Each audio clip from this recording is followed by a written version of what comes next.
Chapter 2. For this next part, I want to write about actually creating content. I'm not going to talk about any production system in particular because the way we run this production changes almost every year.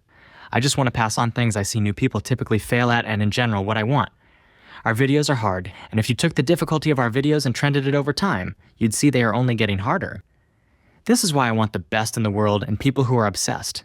If you're not growing, eventually the difficulties of the videos will outgrow you. Whether it be production, creative camera, or editing, I want you to be obsessed with YouTube. Get rid of Netflix and Hulu and watch tons of YouTube. It will, without a doubt in my mind, make you more successful here. The more invested you are in our world on YouTube, the more you'll understand trends, how we can stand out and be more original, what we could do better, etc. You should also really try to watch every MrBeast video on all the channels. Sounds obvious. But I've asked multiple people this week what they thought about last week's gaming video, and not a single person had seen it. On top of learning from watching YouTube, I'd love for you to read the goal if you haven't already. I used to make everyone read it. I know bottlenecks are obvious, and it will sound like I'm talking to 10-year-olds sometimes, but just not knowing and understanding something as simple as bottlenecks has messed up tons of videos. You all should deeply understand the work stream from when a video hits the calendar to when it is filmed. I don't have the best track record of making the video filming calendar super far out and sticking with it. Let's say you're in production, and a video you're assigned to is put up 45 days out. A lot of things need to happen before you can start working on it.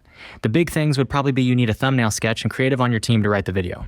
Do not just go to them and say, I need creative, let me know when it's done. And I need a thumbnail, let me know when it's done. This is what most people do, and it's one of the reasons why we fail so much. I want you to look them in the eyes and tell them they are the bottleneck, and take it a step further and explain why they are the bottleneck so you both are on the same page. Tyler, you are my bottlenecks.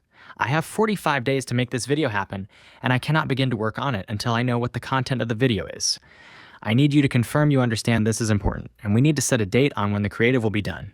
Now this person, who also has tons of stuff going on, is aware of how important this discussion is, and you guys can prioritize it accordingly. Now let's say Tyler and you agree it will be done in 5 days. You don't get to set a reminder for 5 days and not talk to him for 5 days.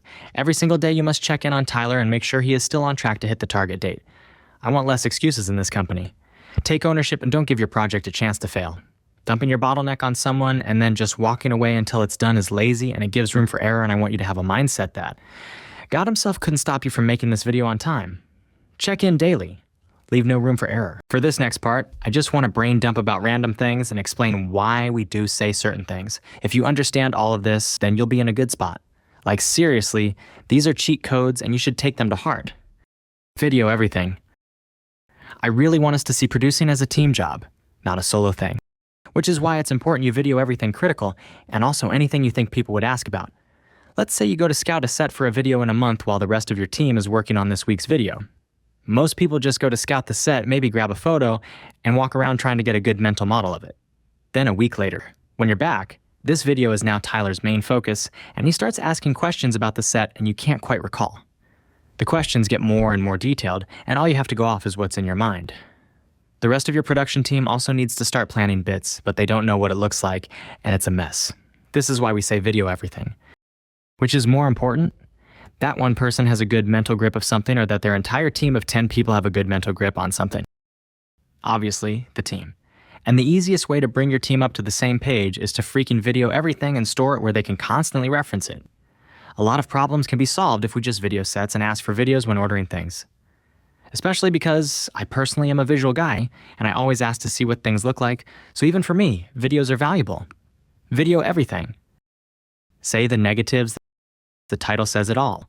Don't just tell people on your team or me why something is good. It's infinitely more valuable to tell us why it's not good. I found the castle we need for the video. But it's booked all year, over budget, and someone died in it last week. It's your fault? Track the contractor. I know I already talked about this, but if there is one thing I'd really love to impose on you from all this writing, it's that you can't just dump and forget your projects. I can't stand when people dump and forget their project on a contractor and then the day before the shoot blame them when it's not ready. That's on you, not the contractor. Let's say we are building the world's largest water balloon, and you need someone to make a giant wooden stand for it to sit on. Most people here would just call someone like JB, have him do it, and tell him to be done by filming day. Instead, you should really have it done a certain time frame in advance. You need to use your own intelligence based on the project to determine that, in case something is off and we need to make changes. And you need to then decide whether or not it's a critical component. If it is, you should also begin working on a backup, and while working on a backup, you should check in with JB every single day. Ask him to send videos every day to spot problems early. Hell, maybe talk to him twice a day. I don't care. Just don't leave room for error. A check-in daily, receive videos, and know weeks in advance if you're fucked. Not days.